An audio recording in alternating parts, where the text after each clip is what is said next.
Hello, you're listening to Nick Needs to Know, the podcast.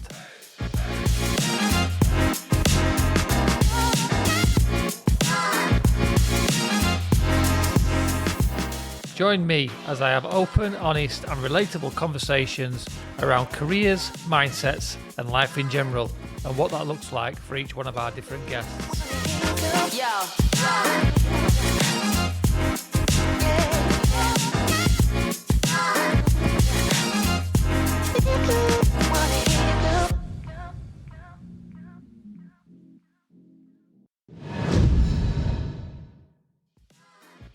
On today's episode, I'm joined by Georgia, Claire and Lucy, three women all currently working in the engineering sector, as we talk about their lives and careers, both past and present, to help celebrate International Women in Engineering Day. Thank you for listening, and I hope you enjoy. Good morning, Lucy, Georgia and Claire. Welcome to Nick Needs to Know. Are we all right? Morning. Good, thank you. Good. Hi. Bit different today. So today is a bit of a special for International Women in Engineering Day. We're going to keep it similar sort of vibe, similar sort of content. So we're going to go around the room, so to say, starting with Georgia. So Georgia, if you could tell me about the first time you remember working. What was your first paycheck? Where was it from? My first job was in retail, in a clothing and shoe shop in the city centre where I lived. I was only 16 and I think it was a £3.78 an hour job. Wow. And it was completely different to what I'm doing now. I took it up when I was in college, just for a bit of extra pocket money. Yeah. What was this shop? Was it like River Island or something? Or? It was a USC. Oh yeah. So it was kind of like not quite River Island and Topshop. It was more, it was a bit cheaper. Yeah.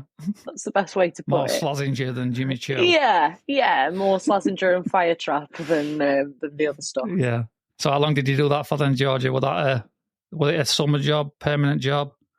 It was a very short-winded thing because I got my first paycheck and it was £50 and I wrote it off after a month and went to work for Co-op after that. All right. So you were on the tills. Retail again. And how long were you at Co-op for? About 2 years there. So the wages must have been a bit more than £50 then. Yeah, a bit better than £50 a month, definitely. And by then I transitioned from 17 to 18, so I just got a nice little pay rise for that. Yeah. And they did a lot of character growth there, a lot of sort of people skills developed there. A lot of people I hear say that, like working in shops and stuff and working with just people, they look back at it and say that's helped them in what they're doing today. So you said you went to college. Yeah. What did you do at college and what were your aspirations for when you left college? So at college, I did art, combined English, psychology and photography. I did a whole bunch of stuff. I never really looked into engineering or anything like that because of my maths not always being the best. English and science was fine, math not so much. I was more creative. So I did that through college and I wanted to go to a university in Falmouth to study interior design. But then when I looked at cost, I was quite quickly put off by the prospect of spending £36,000 to go and study that. So that's when I started looking for work and went full time at the Co-op then. Yeah. And then after the Co-op, where did you find yourself? After the Co-op, I went to a call centre, worked for a very big tech telecommunications company based in Stoke. And I was there for 2 years again, and I developed a lot more people skills there too, sort of made me able to speak to anyone in the middle of the street over anything. It was a great company to work for, but I was there for about 2 years and I didn't find anywhere that gave me the same benefits until I found the company I work for now in engineering. So the call centre was your last job before you got into engineering then? Yes. So Lucy, over to you. Can you remember as far back as your first pay packet and what that looked like and who paid you? It does feel like a tremendously long time ago. However, I do remember it quite vividly. It was the summer as I left school, and it was a well-known children's theme park called Gulliver's World. And I was a catering assistant for a whole £3.40 an hour, which at the time seemed like, the world was my oyster. However, again, like Georgia, when the paycheck came in, it didn't seem like it was all that much for the amount of graft that I'd put in that 6 weeks. So that was short-lived. I did have the opportunity to stay for weekend work, but I politely declined. And I actually took up a cleaning job after college at Auto Trader. So I used to clean the Auto Trader offices every Monday to Friday from 5:30 till 7:30. However, because of my gift of the gab, I spent a good hour of that talking to people and then had to clean for an hour. So I had to go supersonic speed. So they were my first two jobs. So I was catering assistant and then a cleaner. So college again, yeah, just like Georgia. Yeah. What sort of skills were you looking to gain at college? What courses were you doing there? So I actually did a NVQ level 3 in childcare and education. So originally I wanted to be a primary school teacher. Mm-hmm. So I did 2 years at college, and in that time changed my mind on the teaching side of things and wanted to go into paediatric nursing. However, on visiting Salford Uni, I fast established that science would have been required for such a role, and I hadn't performed all that well. So I was in a predicament at that stage to resit my science GCSE, which I feel would have been quite traumatic, or re-establish my dreams elsewhere, which is what I did. So 2 jobs, is that taking you up to where you are today then? No, there's a plethora of jobs that I've done in between. So I decided as I was turning 21 that as university wasn't on the cards for me, I needed something else that was equally as spontaneous and adventurous. So I signed up to join TUI, and I actually started my travelling career in France, in the French Alps, as a ski nanny. So packed up my bags. Off I went to France, knowing absolutely nothing about any winter sports, and went out into the big wide world. And that's where it all started with TUI, which I did for another 2 years. Just going back, rewinding a little bit there, Lucy, you said you wanted to go to university, was it? Yes. Now, that's quite a big thing to say you're not doing once you've decided you want to do it. How did you deal with that, and how did you get through that? Well, like most of my career, I have been quite spontaneous, possibly over adventurous with some of my choices. So it didn't come as a surprise to my mum and dad. Okay. As a child, I had done every hobby you could possibly think of because I wanted to do something else. So the fact that I changed my mind on a whim didn't come as a surprise to my parents in any way, shape or form. So you're now a nanny in the French Alps, is it? Yeah. How long did that go on for? So I did a full ski season. So we packed up and went in the November, a nice 36-hour coach ride from Kingston upon Thames, which seemed really, really great idea at the time. Not so much. Packed up and I did the November to the April, and then got offered the opportunity to do a summer. So I actually signed up to do a summer, and I spent a whole summer being a kids rep in Turkey. Well, so you've gone from one extreme to other there weather-wise, haven't you? Yeah, definitely. So I did that, and then I went back to do another winter. So I did 2 winters in the French Alps and 1 summer in Turkey. So yeah, there was quite a lot of life experience gained there. Yeah, I can huge imagine. Amount of people skills. Having to be faced with 350 people who don't have a plane to go back to Manchester on certainly builds your character. That's a polite way of putting it. Yeah, and it builds those soft skills, doesn't it? Without you even knowing at the time. I think it's only when people look back and you think, yeah, that's probably helped me a lot in my career. So from your TUI then, where have you moved on to there? So I decided that I'd got the travelling out of my system. So I came back home and I secured a job as a private nanny for a lovely couple. They were both solicitors in Manchester, and I stayed with that family as their private nanny for 4 years. So I became part of the fixtures and fittings. So it was a living job.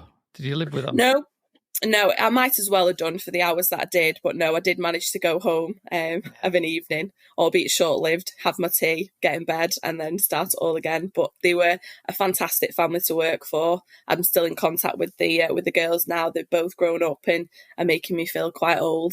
They're both now in college and university, so yeah, they've certainly grown into fantastic young women, which is lovely to see.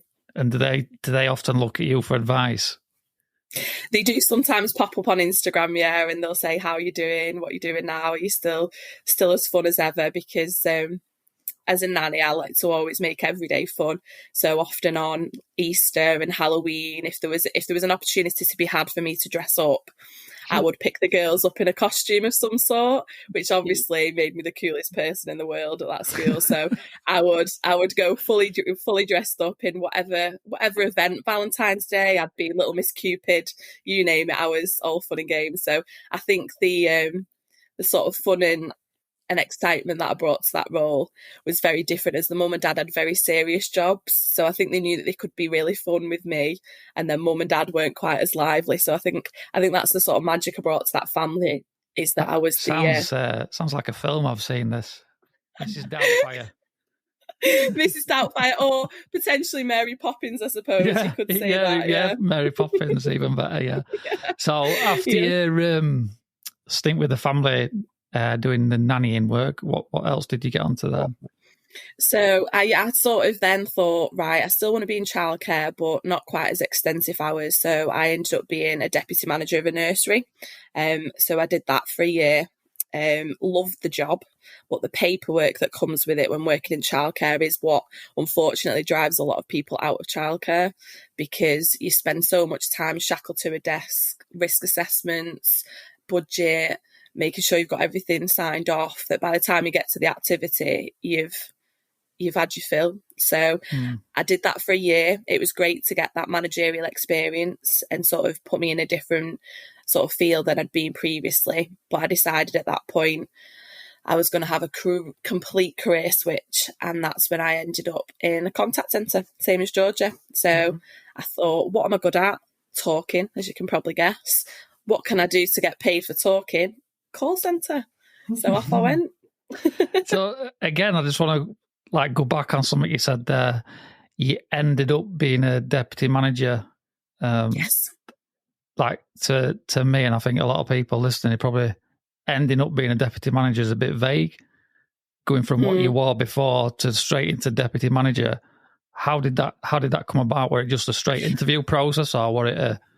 Yeah, so I think the skills that I'd managed to gather throughout the years. So when you're working abroad, especially as a nanny, you are in sole charge. So they know that you can work independently. They know that you can plan, you can budget, you can prepare everything that you need to do. So knowing it, so to be fair, is quite a young age really, from 21 to 23, having that level of responsibility is quite a lot.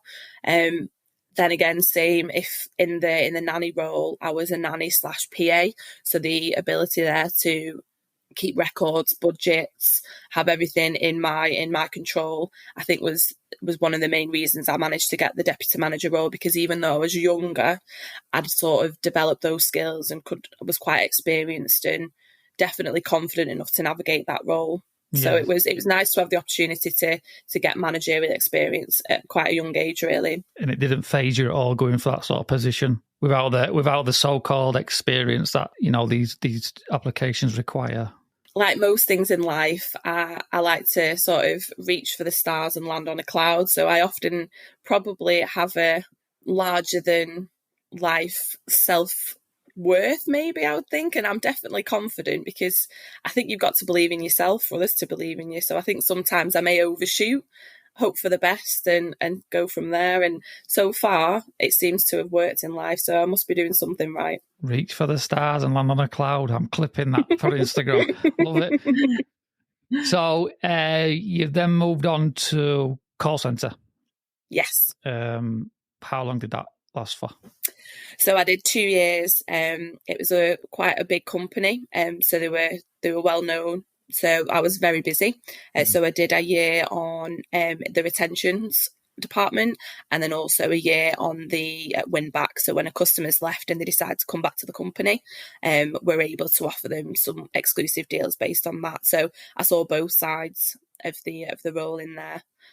And also had the opportunity to train a lot of the new starts up as well. So because of the experience I'd gained and the confidence I'd gathered in that role, towards the end of that 2 years, I was what's known as a floor walker. So you'll then train up the grad bays of the newbies that come on board. So that was also quite good to use the people skills I'd gained to get everyone on board on the role, which was quite nice. And did you find yourself putting yourself forward for all these extra, like, sort of promotions and stuff like that within that company, or is it you hand-picked? Or so it's kind of been a mixture. I think when you put yourself out there as a character, which I often do, you are usually asked whether you'd be interested in that role. So usually it's been recommendation. Or it's naturally led into that role. I think for me, when I was on my normal team, when my manager was off, I'd often fall into the sort of default role. So I'd do any of the callbacks that needed and any of the sort of wash-ups that were required. So I think naturally it led into the floor walker and the extra responsibilities, because I think, as in most roles, I've always been eager for the next thing. So it was a natural progression route, really. Right, okay. And then after the call centre, it's where I am now, in quite a large media company. Into engineering. Yeah, exactly. So let's move on to Claire. Can you tell me your first ever job and what that led to before you started doing what you're doing now? No, of course. So technically, I suppose my first job would have been a paper round when I was about 14. I want to say 14 to 16, roughly, which was a Monday to Saturday. I'd only get Sunday mornings off. And it was just local to me. So it was like a walking route from my house, take me about 35 minutes. But if I slept in, it would probably take my parents a little bit longer because they'd have to drive me around it quickly before going to school, which would happen too often. Utilising your resources, though. Yes, That's clever. But no, it was good. It was good to have that little bit of extra money. I can't actually remember exactly what I got paid because I just knew it was every Friday and it was just cash in like a little envelope that came with where the papers got delivered. So it wasn't a lot, but I did enjoy it for the 2 years that I did it. It was good. And then from then, when I think I must have been about 16, I worked in my local fish and chip shop. So that was roughly around 3 times a week, 3 evenings a week, doing a mixture of on the till customer service side of things and then also doing all the cooking and everything as well. And the gent who owned the fish and chip shop was in he must be in his late 70s now. So he was in sort of 60s, 70s when I was working there. So as soon as we turned 18, he'd let us run the fish and chip shop ourselves. So as soon as I turned 18, I worked there with my best friend. So we got to just run the fish and chip shop ourselves then for roughly like 3 times a week. Having a laugh. Yeah, pretty much. Yeah. Sounds like a dream. It was. Yeah, people always laugh, and I'm like, it's still like such a good job. I think we used to have great. We used to have a local shop right next door to it, so we'd get to like near the closing time, and you're sort of finishing up everything, and we'd just go and buy something different each time to see what we could batter and see what. I love that. It'd be a TikTok account now. That would. So what sort of things did you batter? Anything like unusual? Nothing too unusual, to be fair. The usual like Mars bars, different biscuits, chocolate biscuits, some fruit. Sometimes we try and batter, but battered fruit. Oh. To be fair, it always surprised me at the chicken when people would come in and order things like we used to do like a battered burger.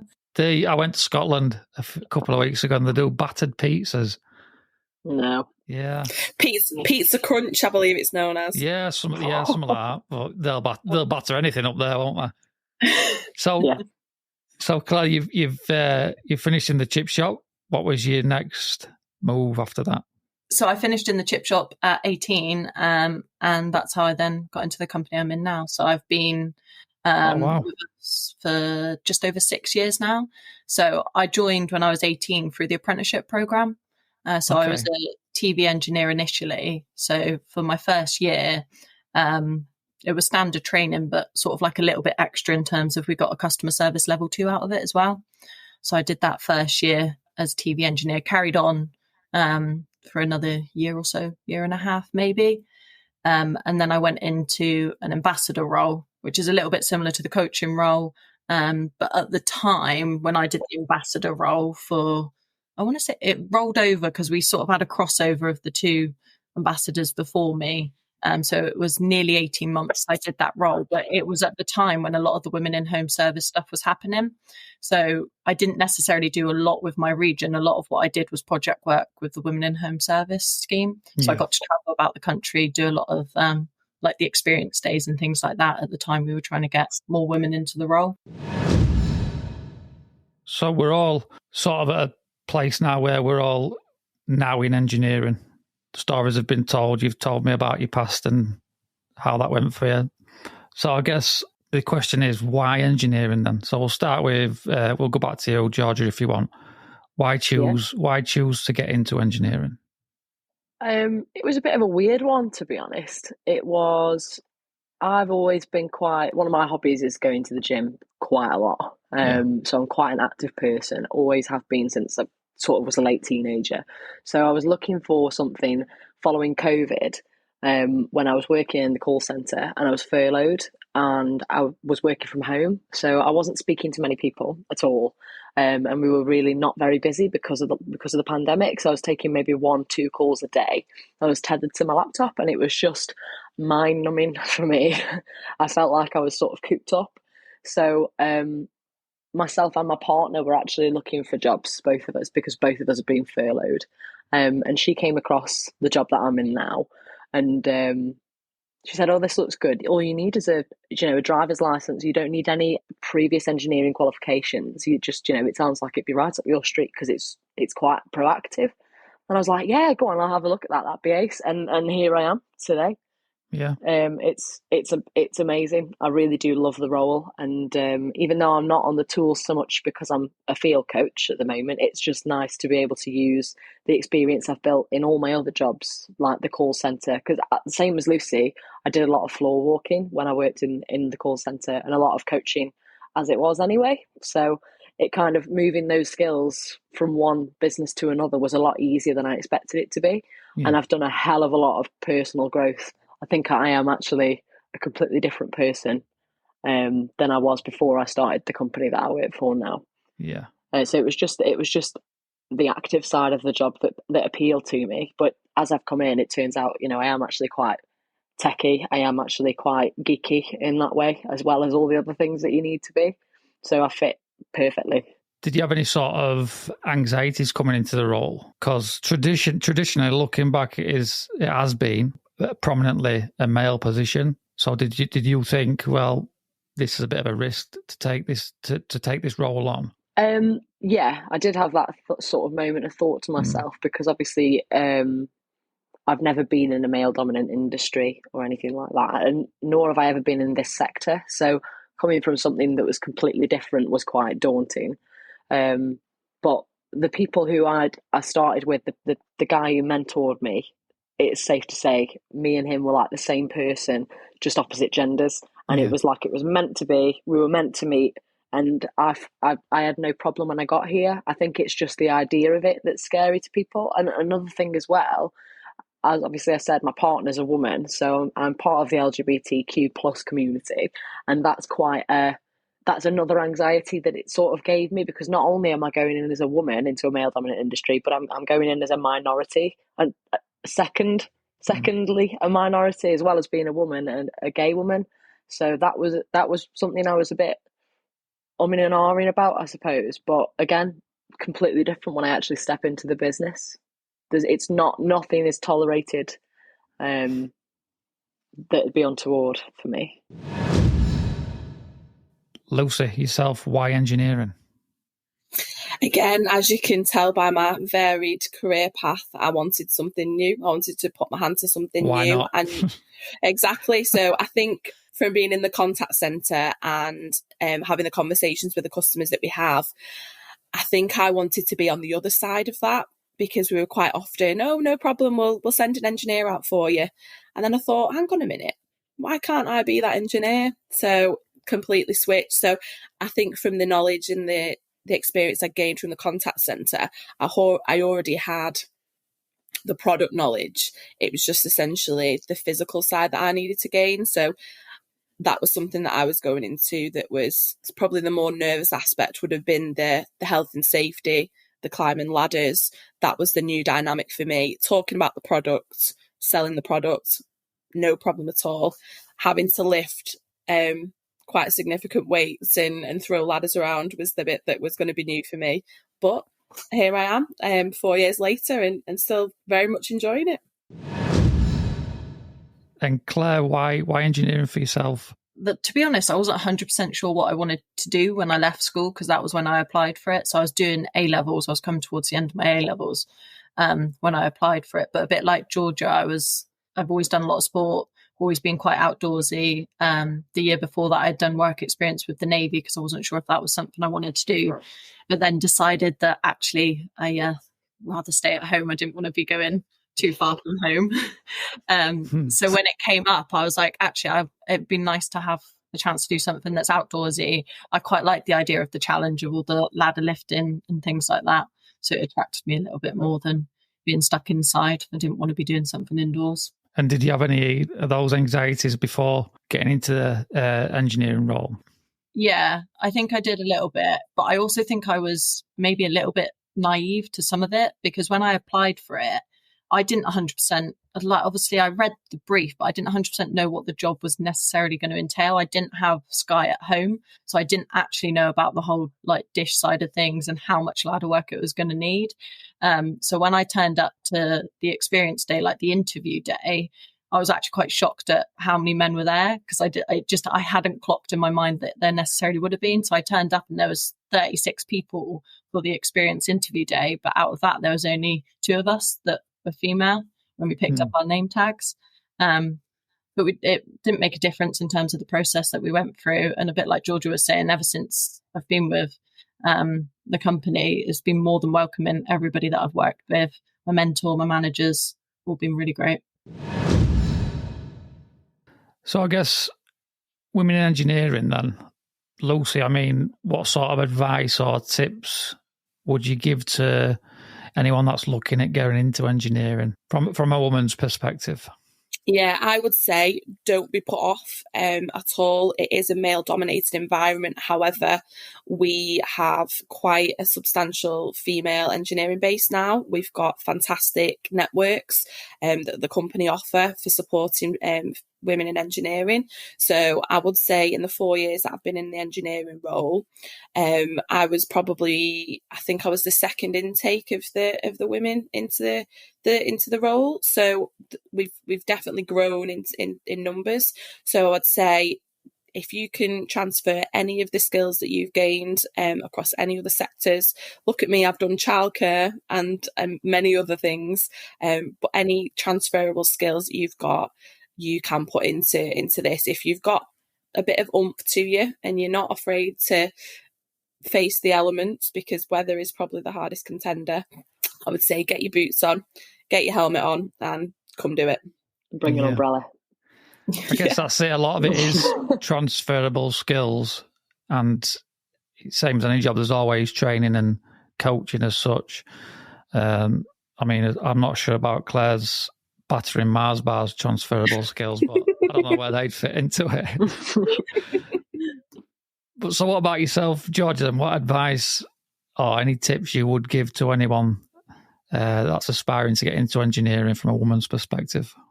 I would probably say, I'd have to say pretty much the same as Lucy, worded differently, is that if you're the kind of person who is got a positive outlook, for one, you need a positive outlook. You need to be able to put a positive spin on any scenario.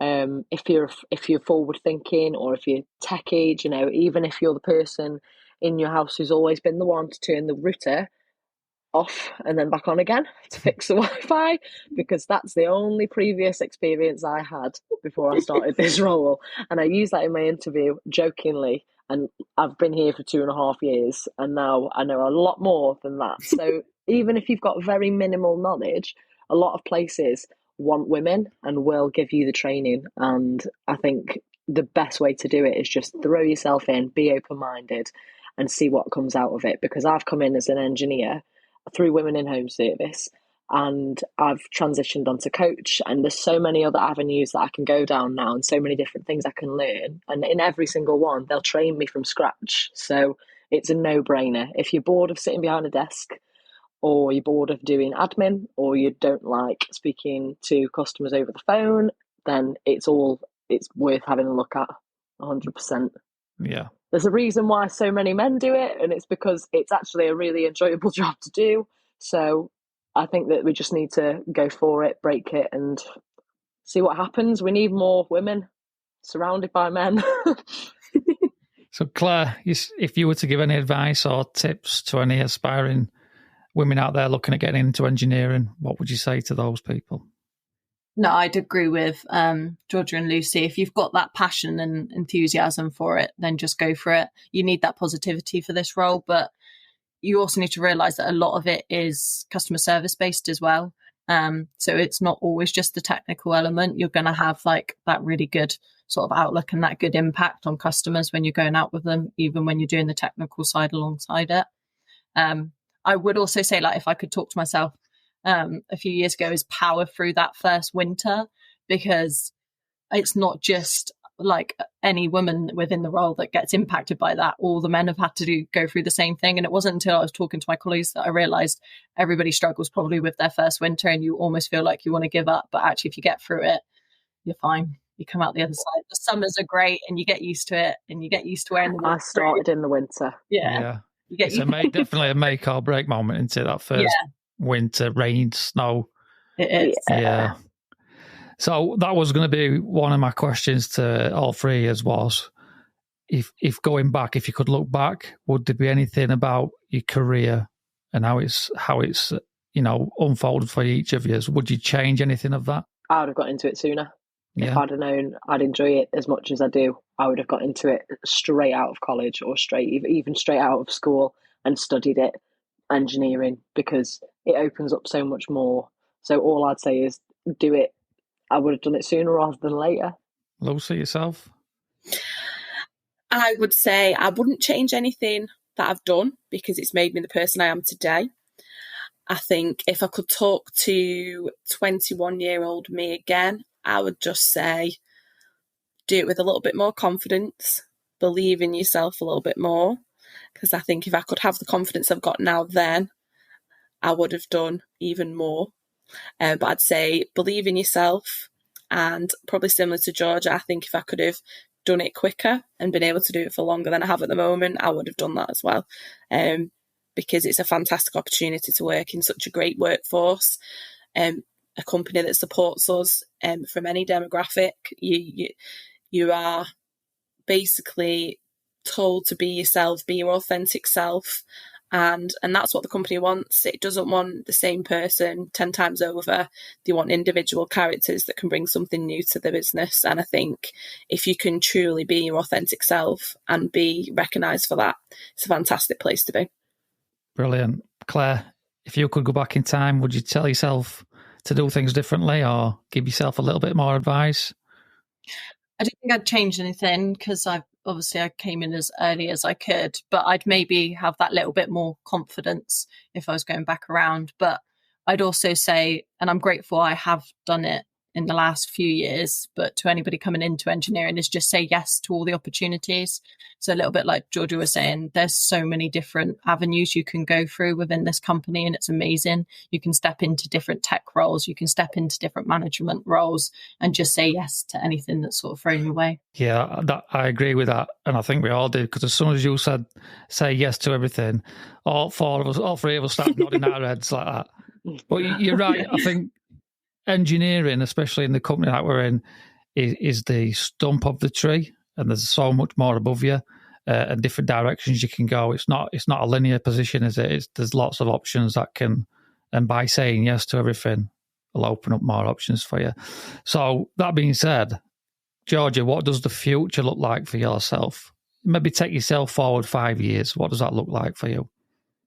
5 years from now, I was having this conversation with my regional manager the other day, actually, because I recently came into a coaching role in late March.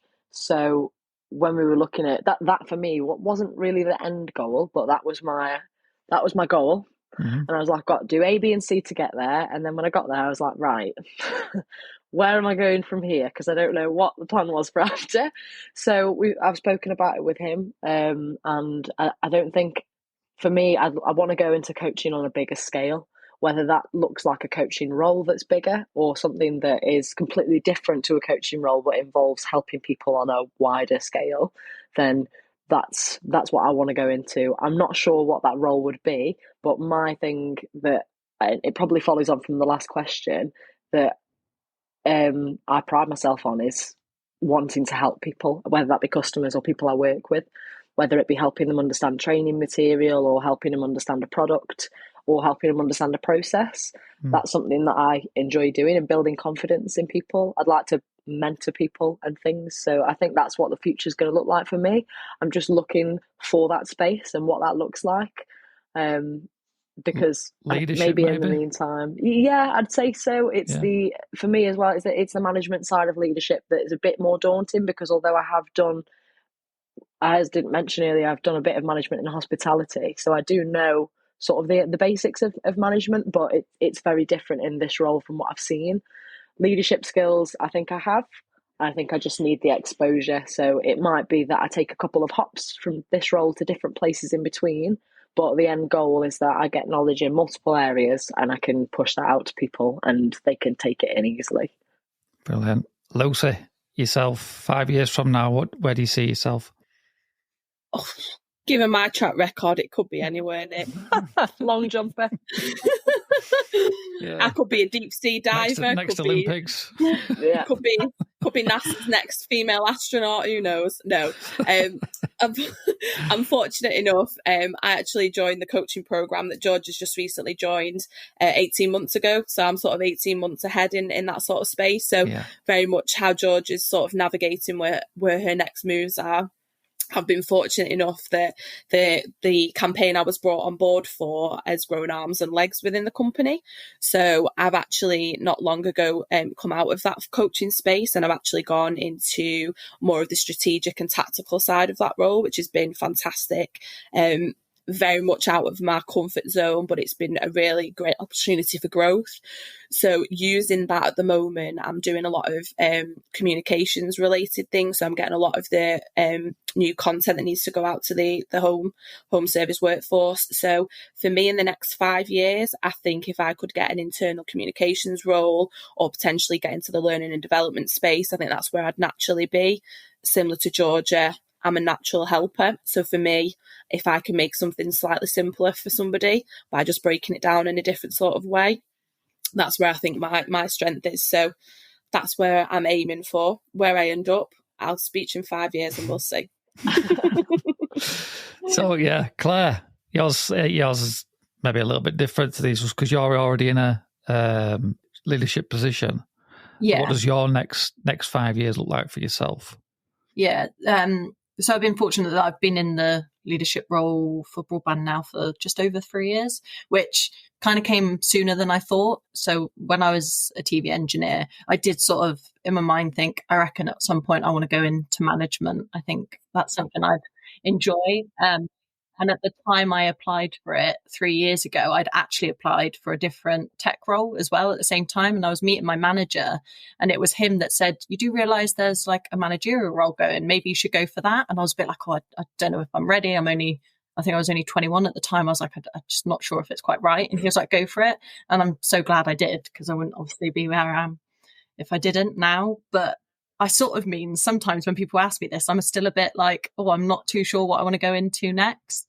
I think for me, because I've done a lot of the people side of things for the last 5 years, that I wouldn't mind something a bit more projecty, even if it is still with helping people. In the last sort of year or so, I've done a lot of stuff with charities, whether or not it's some sort of something in that avenue or something a little bit different tech-wise to learn something new.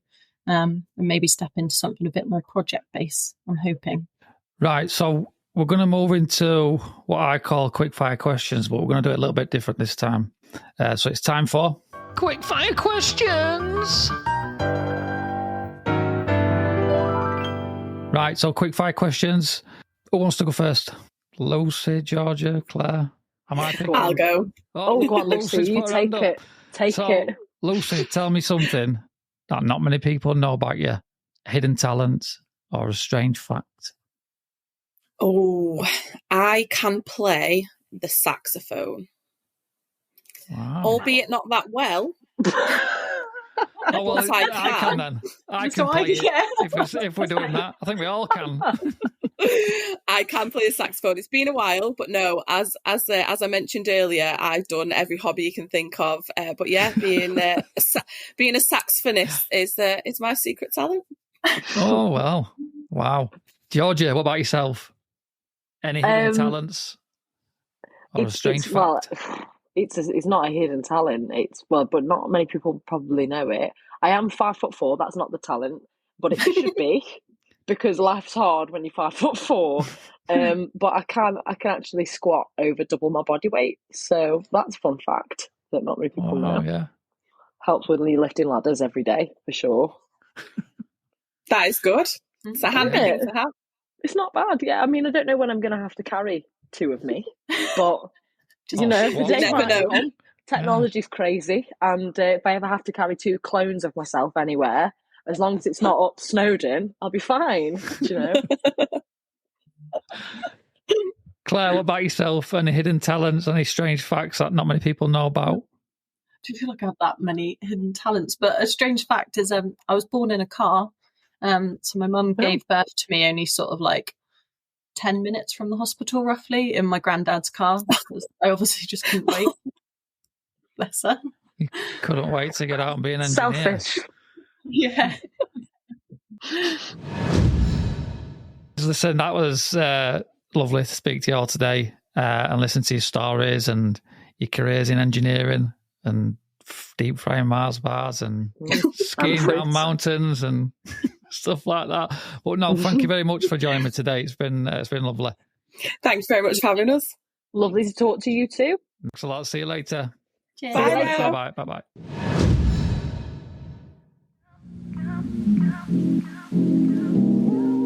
Thank you for listening. Don't forget to hit that follow button and join me next time for more chats on Nick Needs to Know.